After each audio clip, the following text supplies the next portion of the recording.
Merci de nous suivre et de vous abonner sur la chaîne des leaders Go 221. Falilou Sow, professeur à la retraite. J'ai eu de sciences physiques.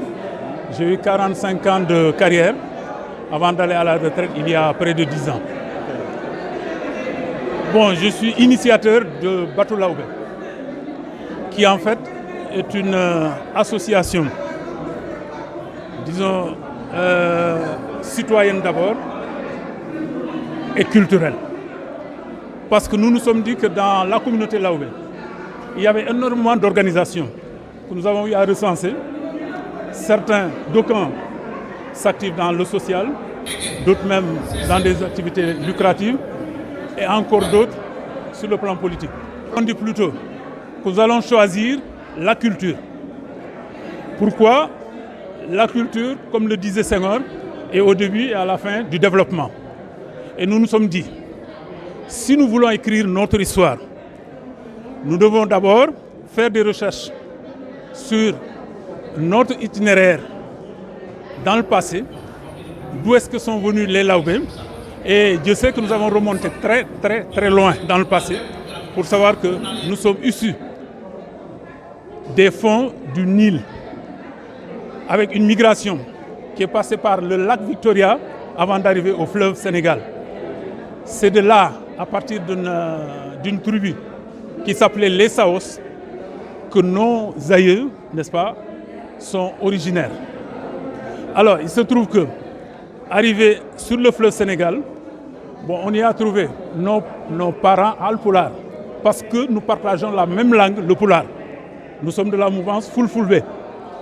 Nous parlons Pulaar, de même que les Toucouleurs et les Peuls. Mais il faut différencier le Laobé du Toucouleur et du Peul. D'ailleurs, sur le plan morphologique, les Laobé issus de guerriers qui avaient une forte corpulence, n'est-ce pas, a beaucoup joué sur la physionomie, n'est-ce pas, de notre communauté. Voilà pourquoi nous sommes focalisés sur le plan historique, n'est-ce pas, pour dire d'où est-ce que nous venons. Et justement, une fois arrivés également au Sénégal, quels ont été, n'est-ce pas, nos déplacements à l'intérieur du Sénégal et où est-ce que les Laobé se sont établis à travers tout le Sénégal. Nous faisons des recherches là-dessus. Nous voulons y aller mollo avec des éléments certifiés pour pouvoir écrire notre histoire et le léguer à la postérité. Voilà grosso modo ce qui est à l'origine de la création de Batou Laobé. Batou étant un mot pulaar qui signifie un arbre où on se concertait pour aiguiser les stratégies. Parce que nos aïeux étaient d'abord, n'est-ce pas, de grands commerçants, de grands acteurs économiques, n'est-ce pas, de grands entrepreneurs et même de cultivateurs. D'où d'ailleurs Cheikh Modou Gallo Sow que nous célébrons aujourd'hui, qui était un grand cultivateur établi à Diourbel et qui s'est rapproché de la famille de Cheikh Ahmadou Bamba. C'est ce qui lui a valu aujourd'hui son titre de Cheikh, que lui a attribué Cheikh Ahmadou Bamba lui-même.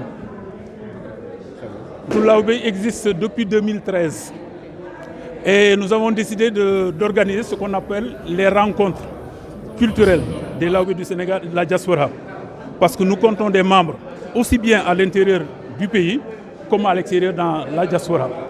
Nous avons eu à faire des déplacements à l'extérieur. Nous avons contacté nos parents établis en Occident comme aux États-Unis. Et justement, ils ont accepté le concept et ils ont décidé de nous accompagner dans les activités de Batou Laobé.